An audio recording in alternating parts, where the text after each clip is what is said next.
Today is May 10th, 2021. I'm Cory Ellen Nourie, the Director of Community Services for DDDS, and this is my latest letter to DDDS families. Dear DDDS service recipients and families, I hope this letter finds you well as our seasons change once again and we start getting into the late spring and summer months. The COVID-19 pandemic has continued to impact the state and our DDDS network as a whole. This letter serves to update you on the status and next steps as we continue to navigate uncharted waters while the virus remains active in Delaware. Residential Habilitation Update. Over the last 14 months, 300 service recipients receiving residential habilitation services have tested positive for COVID-19. Of those 300 service recipients, tragically, we have had 23 deaths. Among the direct support professionals, DSPs, who work in residential and day services, we've had a total of 422 positive cases of COVID-19 since the start of the pandemic.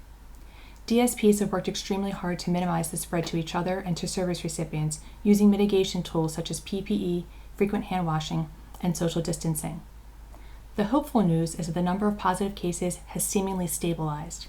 We have not had a new case with a service recipient in the last 2 weeks. This is the first time since the fall surge and hopefully a trend that will continue. Due to what appears to be a stabilization among service recipients and the mass vaccination of over 2,600 service recipients and family caregivers in March and April, I am thrilled to announce that effective Friday, May 14th, we will begin Phase 3 of visitor access and residential habilitation sites. Phase 3 visitor access hinges on the continued excellent communication between provider organizations and family members. Please be sure to contact your loved one's provider in advance to be sure it is safe to enter the home. The specific details are outlined below. Visitors must call ahead to ensure no one is in quarantine in the home. If anyone is on quarantine or pending test results for an exposure, no indoor visit may occur. If 70% of the service recipients in the home have been fully vaccinated, visits may occur in any of the common spaces in the home. Visitors must wear face masks the entire time. If less than 70% of the service recipients in the home have been fully vaccinated, visits may occur in the private bedroom of the service recipient only. Visitors must wear face masks during the visit and while walking in any of the common spaces. Providers may require temperature and COVID symptom screening before visitors are allowed into the home. Visitor logs must be kept in case there is a need for contact tracing should a home have a positive COVID exposure. To reduce cross-exposure, visits will be limited so that only one service recipient has visitors in the home at a time. Providers have the discretion to limit the number of visits occurring so as to not disrupt the household. This means, initially, multiple visits per week may not be permissible. We need to be mindful of the other families who want to visit as well. Outdoor visits and home visits are encouraged as detailed in Phase 2. I'm sure the move to indoor visits and residential habilitation sites is welcome news to you. Please keep in mind that during the pandemic, for the health and safety of the service recipients, there were limited people permitted in the homes. Emergency maintenance repairs were completed, but routine, non-urgent maintenance issues may still exist. Providers are working to resolve these issues with contractors and technicians, but the internal state of the home may appear less maintained than would typically be expected or permitted. Additionally, having people back in the homes may be overwhelming for your loved one and their housemates. Congregate facility-based services.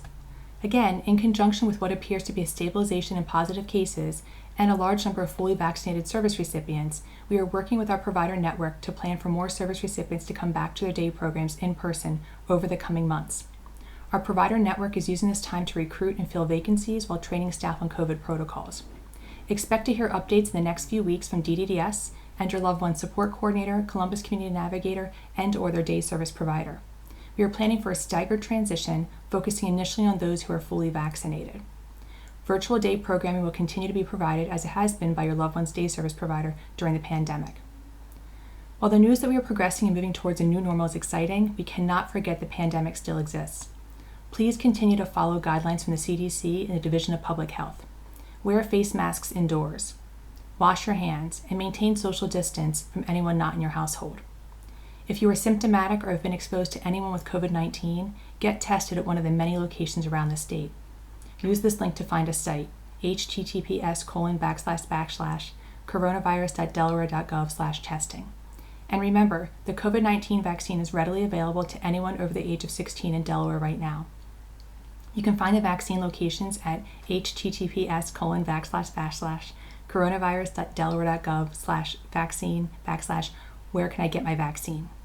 As always, please do not hesitate to reach out to your Loved One Support Coordinator, Columbus Community Navigator, or the DDDS Family Resource Unit should you need any assistance. Thank you for your ongoing patience and understanding as DDDS and our provider network continue to plan for the safe resumption of services in a deliberate, methodical, and cautious manner. We want nothing more than for your loved ones to be able to fully engage in their good lives once again, safely. We are all in this together, and we will get through it together. Thank you, and be well.